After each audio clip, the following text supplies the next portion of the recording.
Welcome to the Tech Egg. Don't get scrambled. Enjoy the video. You'll start by making quick checks. Confirm you're on an administrator account so changes stick.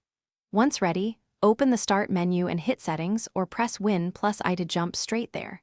Next, choose System and then Notifications and Actions.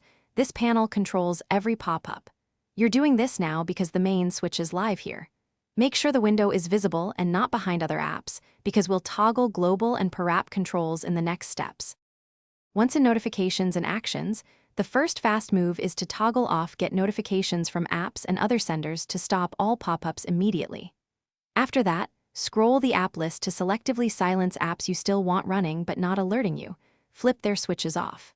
For finer control, click an app to change banners, sounds, and priority in Action Center.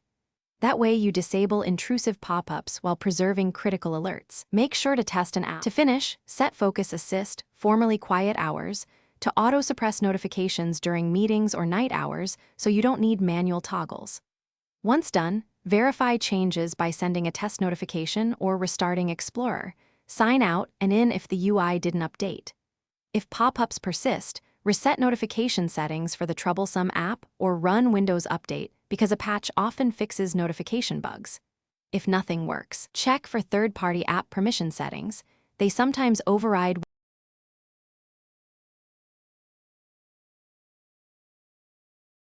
Thanks for watching. Consider subscribing if I helped unscramble your problems.